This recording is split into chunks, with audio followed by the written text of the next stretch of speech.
Cabinet officials met with President Duterte last night to give updates on the government's COVID-19 response.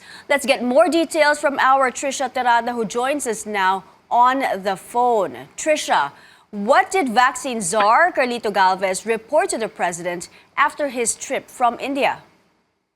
Well, my Secretary Galvez says about 2.3 million anti-COVID shot doses will be arriving in the country this month. These are 400,000 doses donated by China plus 1 million doses bought from Sinovac. Galvez says there's also information from the World Health Organization that almost 1 million AstraZeneca shots will be available by this month or early April. For now, President Duterte says the country is using up the donated vaccines. He says there is no surplus or extra vaccines for the Philippines just yet.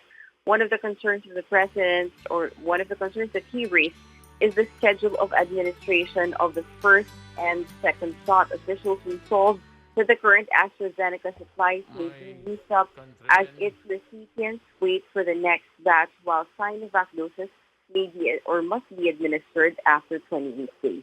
Back to you.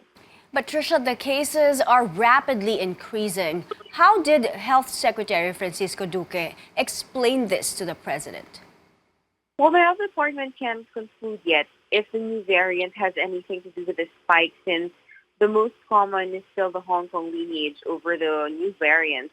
But Duque attributes the increase of cases to increased mobility since quarantine restrictions were eased and the reopening of a big part of the economy. Malacanang, though, has earlier denied that the reopening of the economy should be blamed for the spike. But with the rapidly growing numbers, Duque notes that these might go back or even exceed last year's numbers.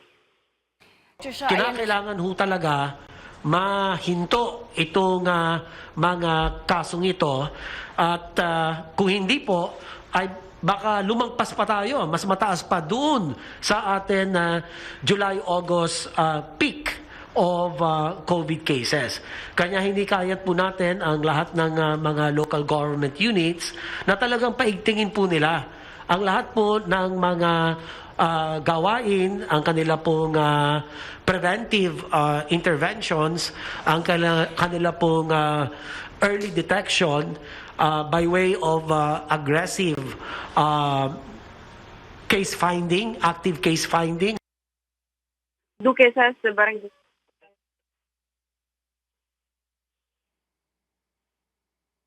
Trisha?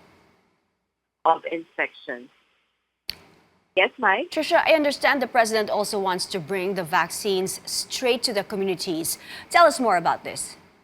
Well, right. President Duterte actually assures poor Filipinos that they will get their shots after the healthcare workers.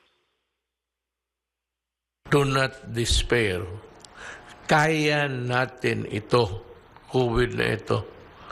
Maliit na bagay ito sa buhay natin. Marami tayong dinaanan, mas grabe, mas mahirap, mas na magluluha kayo.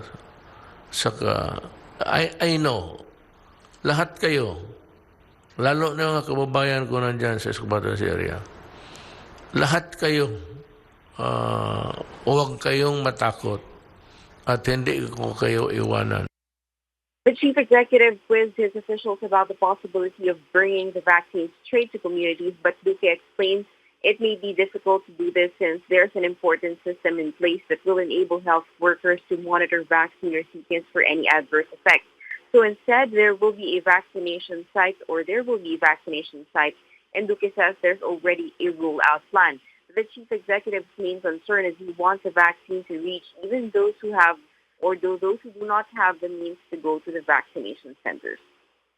Just make sure that I said the integrity of the vaccine is not compromised. Baka mishandle, misplaced, mismanage yung team, then there's always the danger that the vaccine given will be put to a naught. Once we reach the wider rollout, the government aims to vaccinate 100 people per site, or a total of 460,000 adults per day.